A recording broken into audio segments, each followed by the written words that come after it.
Quando eu fui olhar os seus trabalhos, né, que você tinha previamente me enviado, parei com um artigo sobre uma questão, digamos, bem peculiar, assim, de 2019, falando sobre um acontecimento, né, de violência. E os populares, né, as pessoas estavam ligando isso diretamente aos jogos virtuais. Eu sei que a gente não está abordando aqui, né, jogos nesse estilo, mas eu achei muito interessante, assim, até colocar esse assunto aqui para entender o seu ponto de vista, o que você falou no momento, né, sobre essa questão, porque existe realmente esse outro preconceito, né, de porque a pessoa está jogando o videogame que tem a luta, que tem inclusive dizem que faz, eu não sou adepta, né, mas dizem até que tem muita proximidade com o real, tal, e as pessoas vão, enfim, brigam e matam e roubam e é comum as pessoas ligarem isso a tristes acontecimentos. Queria que você falasse um pouco sobre isso. Sim, sim. De fato, acho que você viu que a Rebel publicou um manifesto, né, contra essa associação simplista entre jogos e violência, né, repudiando isso com base nas pesquisas acadêmicas que mostram pouca correlação, né? O que há é que pessoas violentas são violentas, independentemente de jogarem ou não, né? E a nossa cultura é violenta independentemente dos jogos, né? Na verdade, eu acho que as pessoas aprendem a resolver as coisas na base da violência, assistindo aos filmes de Hollywood, tanto quanto muito mais do que o videogame, inclusive porque esses filmes são apresentados no horário nobre, na nossa televisão aberta. Exatamente. Né? E é assim que as coisas se resolvem, né? No horário nobre, né? No tiro, na corrida de carro, né? No atropelamento, sei lá. De modo que foi uma das vezes em que a associação se posicionou. Nós somos muito plurais, né? Nós não podemos pedir para que nossos associados sigam essa ou aquela posição política, não faria sentido. É um lugar de diálogo, de pluralidade, de encontrar o diferente, né? De tentar convencer o outro a votar diferente, se for o caso, né? Mas ali tinha a gente tinha essa unanimidade, vamos dizer, né? Que não dá para acreditar que essa associação seja a associação entre jogos e violência faça sentido, né? Essa causalidade faça sentido. Ela se baseia num preconceito parecido com o da sua primeira pergunta, que era sobre frivolidade, né? O jogo é perda de tempo e tal. Tá juntinho, só que tem uma peculiaridade interessante, que é uma faca de dois gumes, vamos dizer assim, né? Por um lado, a gente tem uma visão dos jogos como coisa de criança, como uma brincadeira sagrada, vamos dizer, e temas sérios não poderiam entrar. O que não tem muita base, porque a criança, desde que o mundo é mundo, imita o adulto e o jogo reproduz os valores dos adultos. Se as brincadeiras de criança têm espadas e armas, em grande medida é porque o mundo dos adultos tem espadas e armas, né?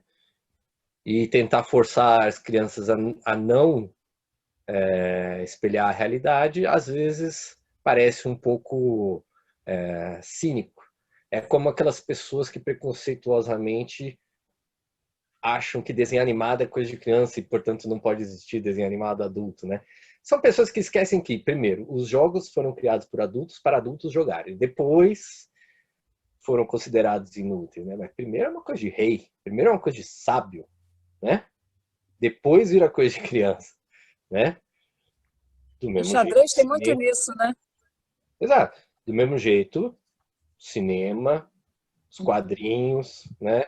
São coisas feitas por adultos, pensando neles próprios, e Uhum. que depois alguém percebe uma vocação ali, um interesse e tal, né? Então, por que que eu disse é uma faca de dois gumes? Porque, primeiro, quando a pessoa acha que a culpa é dos jogos, ela tá arrumando um bode expiatório, né? E tá esquecendo a novela, o jornal, o Uhum. filme, a rua, né? O trânsito, quando as pessoas brigam e gritam e se fecham, etc. Sim. Tá esquecendo tudo isso, né? Mas tem um outro lado que não, a outra ponta da faca que não podemos esquecer, que é, de fato, assuntos de adulto são para adultos, né? Então, você dá um jogo com um tema adulto para uma criança jogar é que nem você dar um filme de adulto para a criança assistir, né? Independentemente de ser um filme com atores ou uma animação, né? É a própria essência do tema, né?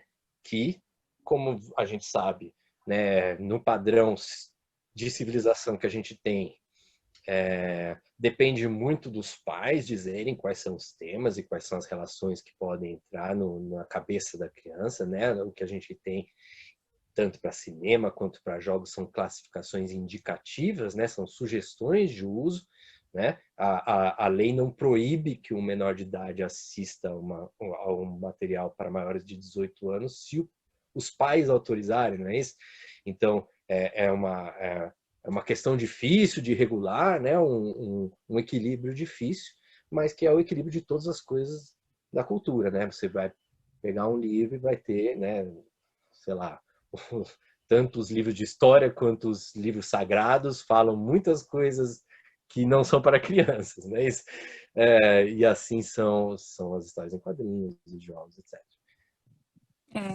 Eu vejo os jogos assim como um aliado, porque nós vivemos numa sociedade que, pelo menos aqui, né? Vou falar de uma forma local mesmo, né? Brasil, digamos assim, vou até diminuir Sudeste.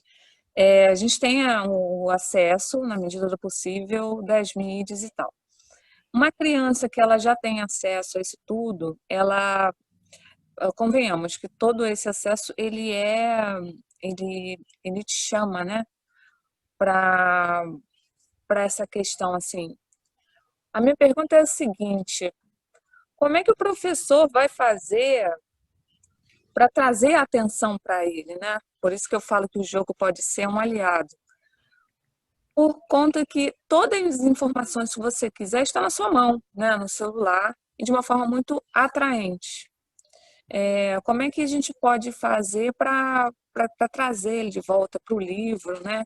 Para a diversão offline, vamos jogar lá para a Fernandinha, o offline, né? Como é que a gente vai montar essa questão de ser atraente para voltar para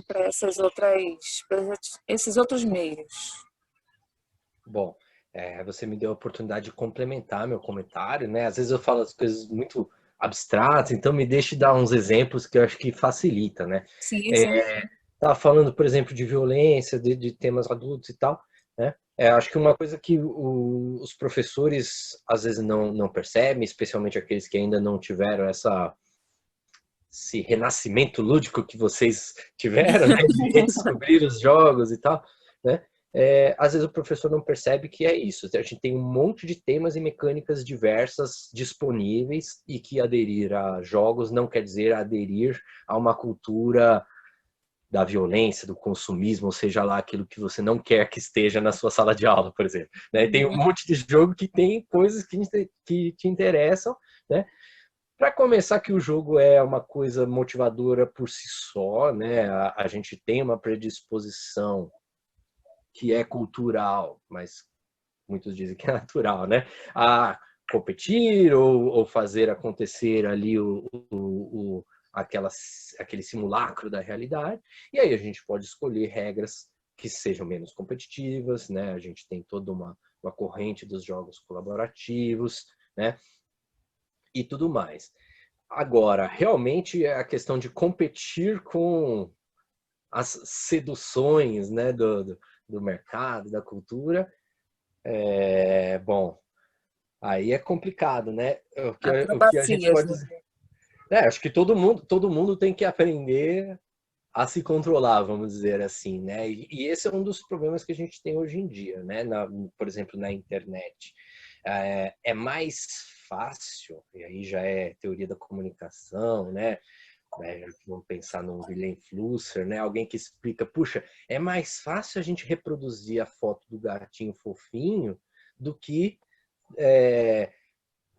teoremas matemáticos e pesquisas científicas, porque é mais palatável o gatinho fofinho. Você vai mandar pelo WhatsApp para as pessoas, todo mundo vai achar legal, todo mundo vai curtir, né? Então requer um esforço você falar assim, não, do mesmo jeito que uma criança, né? Hoje você vai comer salada, você não vai comer bala, né?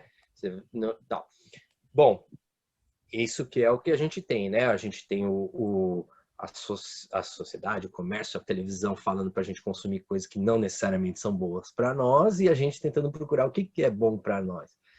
E aí eu acho que tá mais um dos poderes dos jogos, né? Que você falou que é jogo, você já aumentou o interesse das pessoas, mesmo que seja um jogo educativo, que outras pessoas já vão dizer, é chato porque é educativo. Mas mesmo sendo chato por ser educativo, muitas vezes a culpa é de quem criou o jogo educativo, que não soube fazer um jogo divertido, mas mesmo sendo um jogo educativo chato, ele já motiva mais do que certas práticas corriqueiras.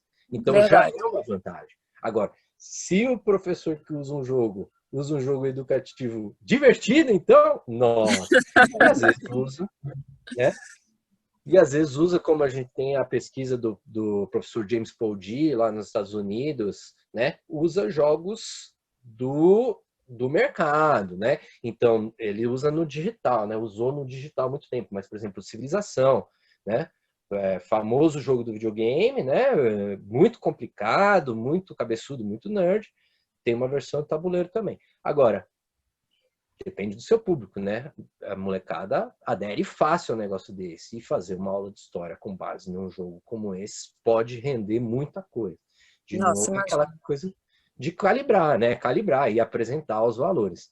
E aí, para concluir essa resposta, eu acho que faltou falar desse grande movimento, né?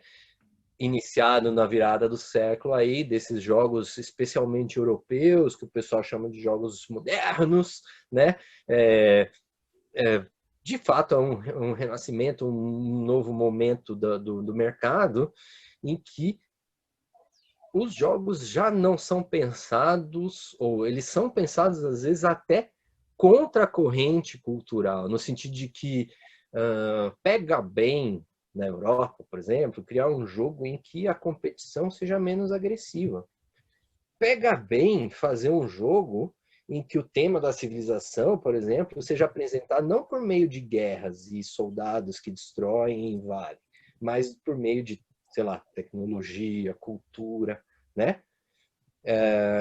Então, quer dizer que essa nova onda de jogos já apresenta coisas que muito pedagogo nem sabe, né? Ele pensa, não, a gente ainda está naquele jogo da competição destrutiva, né? Daquele jogo do poder, daquele jogo, e às vezes também alguns professores se incomodam, daquele jogo que incita muito a competitividade, não a experiência, mas a gente tem todo esse mercado novo com designers procurando já responder a isso. Então, essa desculpa também de que os jogos, por tradição, são reproduções da guerra, etc., já não são verdadeiros. Alguns são, com certeza, mas nem todos. E os premiados cada vez mais são com temas históricos, culturais, né, civilizacionais, com vitrais coloridos, com azulejo, né? E menos arminha, vamos dizer assim. Inclusive, me fez lembrar quando se existe esse problema, eles consertam. E eu acho que faz parte do aprendizado também deles, né? Vou citar aqui o Five Tribes, não sei se eu falei certo, mas ele, na edição inicial, ele tinha um escravo, né? Como uma cartinha dele era um escravo. E muita gente criticou, eles ouviram e modificaram, agora é uma cartinha de faquir. Então, assim, eu acho que faz parte também. A gente vai se adaptando. Era um jogo que já existia e mesmo assim eles tiveram o cuidado de modificar essa linguagem aí para não ser tão, não doer, né, em tanta gente. Eu acho bem bonito até essa Sem parte. dúvida. Porque abraça, né, essas críticas que vêm sendo feitas para reformular mesmo, né? A única forma que a gente tem É é um jogo que já existia, refletir. não vai deixar de existir. Eles não vão terminar, não vai mais vender esse jogo por conta disso. Vão modificar. Então, acho que é um cuidado muito sutil assim e bem legal que eles fizeram. Deve ter alguns outros exemplos também, né? Uhum. Quando eu falei sobre o Sudeste, a questão das pessoas estarem logadas, né, na internet, veio na minha cabeça a questão da acessibilidade, né? Como você falou aí, a revista ela está aberta para quem quiser, né, postar, enfim. Vocês vão fazer uma pré-seleção, tudo mais, ok. Também me fez lembrar da feira da Fernanda, que ela falou também que as pessoas podem chegar lá e levar os seus projetos de jogos. Então, a acessibilidade é uma questão muito cara para a gente, assim. A gente quer sempre estar discutindo sobre esse assunto. Então, eu queria saber se vocês fazem algum trabalho com escola pública, a acessibilidade, se vocês levam o projeto para algum lugar que seja carente, ou até mesmo essa acessibilidade grande da revista. Eu gostaria que você falasse um pouco sobre isso. Bom, a Rebel tem uma estrutura pequena, né? A gente não tem muito patrocínio, etc. Mas a gente vai fazendo parcerias, então tem conseguido, com as parcerias, levar um pouco o trabalho. Então a gente faz oficinas, né, tanto com educadores quanto com o grande público. Então, por exemplo, levar para crianças, né? A gente fez uma oficina de Tangram com crianças no hospital. A gente Mentira, sério? Que é, legal. que aí a gente consegue oferecer num ambiente controlado uma experiência ali que é de aprendizagem, né? Mas Sim. não é curricular, né? Então é um espaço de liberdade interessante, né? A gente faz oficina, por exemplo, a gente fez oficina de poesia na horta, né? Tem esse movimento hoje em dia de gente da cidade que quer aprender a plantar, né? Que Aí bonito. a gente levou para a horta urbana e fez oficina de poesia, né? Como um jogo colaborativo, etc. Então a gente tem praticado isso aí nesses nossos 3 aninhos e meio de existência, né? Algumas práticas como essa, e esse ano online, né? Estamos aí com o YouTube crescendo para poder atender as pessoas e criarmos juntos. Muito legal. E Lívia, fica com você a última pergunta aí. Bom, e aí você já falou um pouquinho sobre as inscrições, né, para o FAEL, mas a gente queria saber quais são os próximos passos, né, quais são os próximos objetivos aí da revista. E de vocês, né, de forma geral. Bom, a Rebel agora está no momento de consolidação, né, em nível nacional. Eu fico muito feliz. Inclusive, essa questão da pandemia teve esse lado bom, vamos dizer, né? As pessoas aderindo àquilo que já era possível antes, mas, de novo, por uma questão cultural, não faziam, que é participar remotamente de reuniões, né? Então, quando a gente abriu uma assembleia 2 anos atrás e falava vai ter participação no Zoom para quem quiser, o Zoom ficava mais vazio. Hoje em dia, o pessoal de fora de São Paulo aparece mais, né? Então está acontecendo isso, que é muito bom, né? Várias parcerias em vários estados, novos associados, e isso traz como consequência que a gente ofereça algo em troca, né? Então a gente está retomando nossos seminários, tem muita gente que chega com essa deficiência, né? Procurando leitura e tudo mais, então a gente tem isso para os associados, né? Grupo de leitura e de estudo, mas para o público em geral, agora são 3 meses de FAEL, né? São até 23 de novembro, que é o nosso dia online, nosso dia, ou melhor, nosso dia síncrono, né? Nosso dia ao vivo, em que as atividades online vão ser ao vivo. Até o dia 23 de novembro a gente tem as coisas assíncronas, né?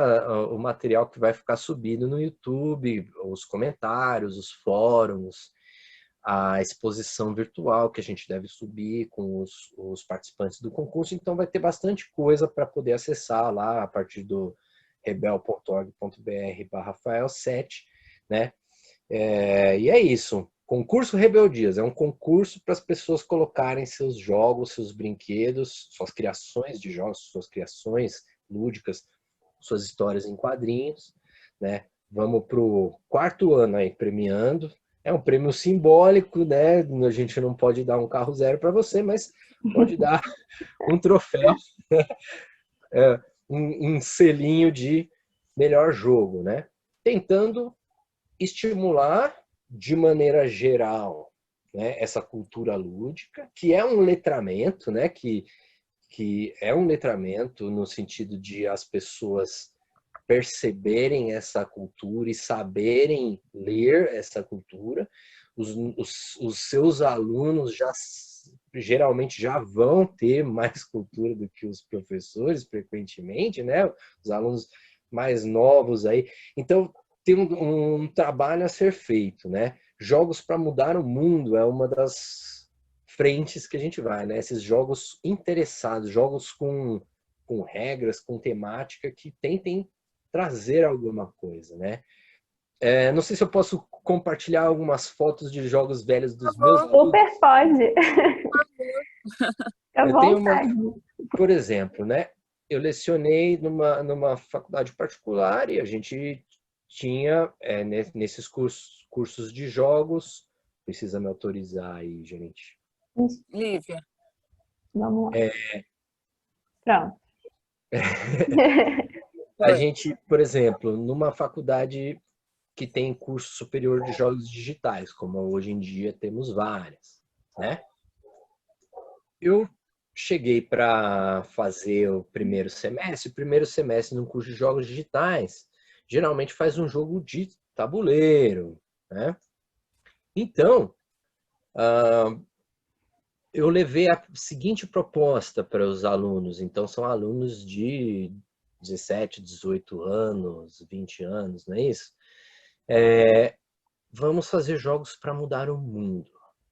E foi muito interessante porque os próprios professores universitários estavam mal acostumados a todo esse contexto. E, obviamente, que os alunos, embora sejam mais afeitos, eles sabem mais que os professores, também precisam ver algumas coisas que não veem, né? Por exemplo, as possibilidades. Então, esse primeiro, a foto está difícil de enxergar, porque tem uma placa de acrílico. Esse daqui foi um caso muito interessante. A gente veio com essa proposta, jogo interessado. O que é um jogo interessado? É qualquer jogo que tenha um interesse além da diversão própria. Todo jogo educativo é um jogo interessado. Você gostaria de aprender além de se divertir? Mas existem outras formas. E essa aqui foi uma tentativa de um jogo artístico. Foi uma das poucas vezes que os alunos falaram assim, meu jogo vai ser uma instalação artística, meu jogo vai ser uma obra de arte, né?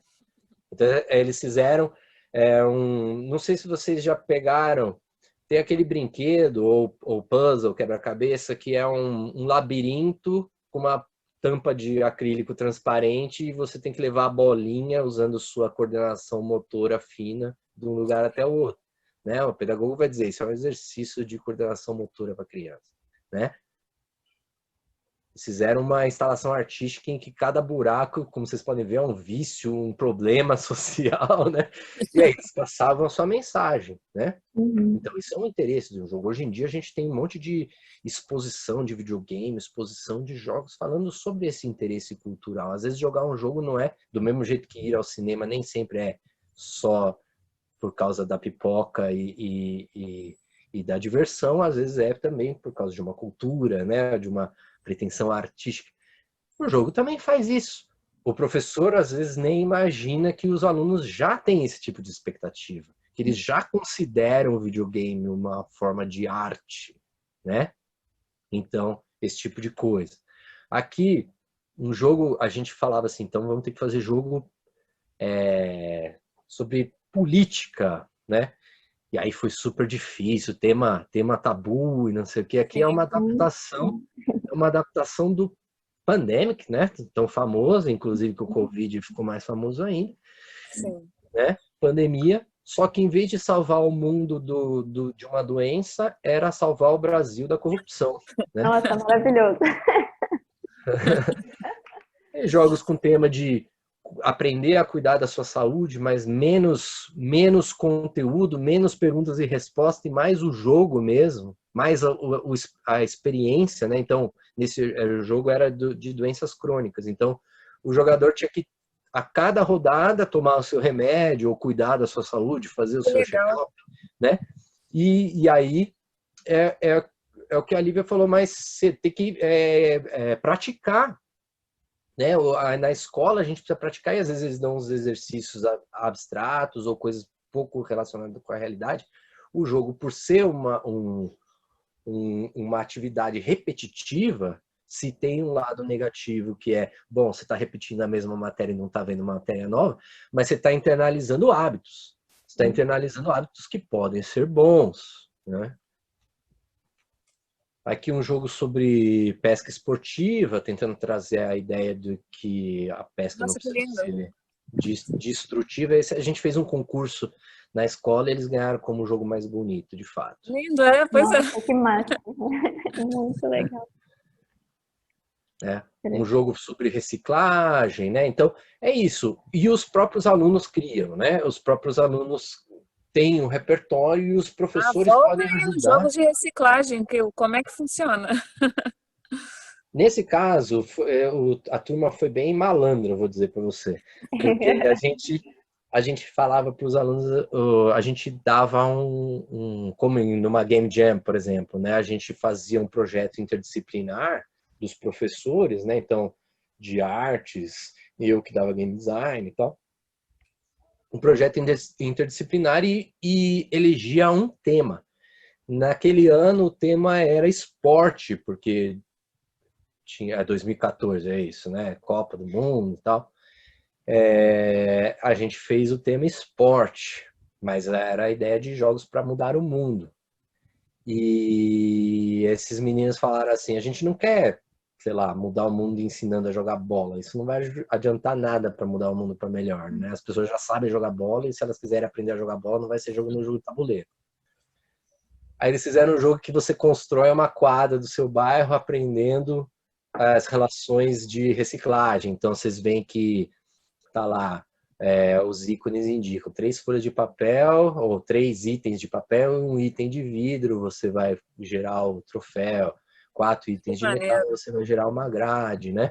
Lógico que tem uma fantasia envolvida, mas é aí que entra o professor, né? Num caso como esse aqui, né? Fazer aquela mediação e falar, bom, mas dá para fazer com metal reciclado? Dá para fazer um gol, uma tabela de basquete com plástico, ou precisa de vidro, ou precisa de metal, esse tipo de coisa que é bem básica, pode entrar desde uma educação básica, do ensino fundamental, mas no ensino superior a gente bota os caras para fazer pesquisa efetivamente, né, procurar artigo científico que embase o argumento dele, ou seja, o jogo deixa de ser um simulacro muito distante da realidade e passa a ser quase uma simulação. Se virar um simulador, talvez já não seja tão divertido, né? A vida é cheia de coisas chatas, né? Se a gente simular a realidade do jeito que ela é, talvez não seja tão divertido.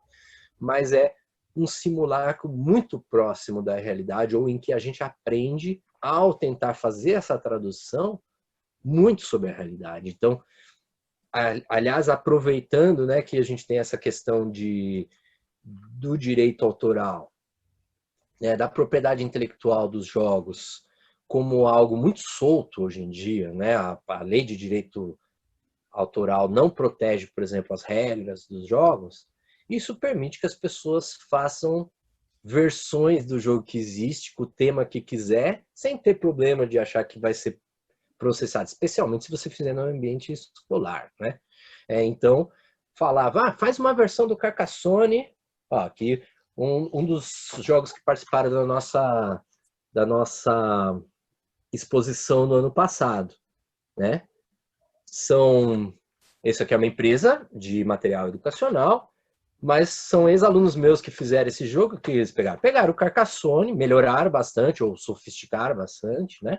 Pegaram o Carcassonne, que é, para quem não conhece, já é vamos dizer, um dominó complicado, né? Mas a base do dominó é muito simples, todo mundo consegue encaixar o 4 com 4 e o 3 com 3, né? Essa lógica qualquer criança pequena consegue fazer. Você acrescenta um pouquinho de coisa e troca o 4 por uma rua para encaixar com a outra rua. Troca o 3 por um prédio para encaixar com outro prédio.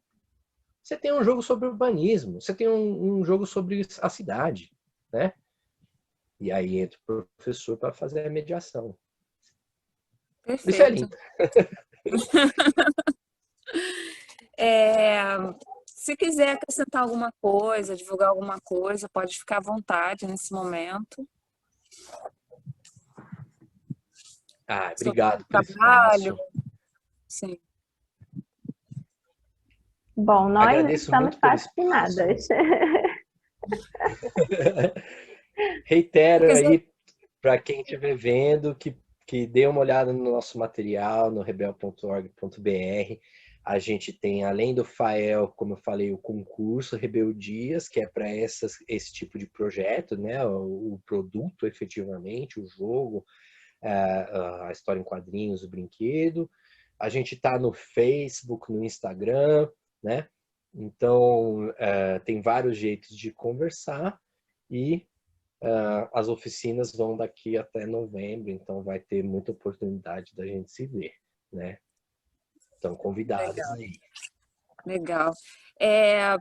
Vou te confessar que quando a gente olhou o seu currículo e viu que é um filósofo, a gente entrou em colapso nervoso. Por Meu quê? Deus, nós vamos conversar com um filósofo. Então, assim, deu aquele medo, que eu considero normal, mas eu deixo aqui também registrado o nosso agradecimento, porque desde o primeiro momento que entramos em contato contigo, foi muito solícito sempre, foi tudo feito com muito carinho, então realmente a gente deixa o nosso agradecimento aqui. As nossas portas estão abertas também. Sempre estão abertas para divulgação dos eventos, pode enviar para a gente coloca lá. E assim, também salientar uma outra questão, que como a Lívia falou, nós chegamos até você pela Fernandinha. Fernandinha para os íntimos, né? Ela falou sobre você, né? Então, isso tá se tornando realmente uma corrente do bem, né? Digamos, vamos chamar assim. Uma corrente muito, muito bonita de se ver, em que a gente está se sentindo abraçada virtualmente. Então, isso está fazendo muito bem, aliás, para a gente. Sentir que as pessoas estão preocupadas com isso e querem realmente participar, querem realmente abraçar.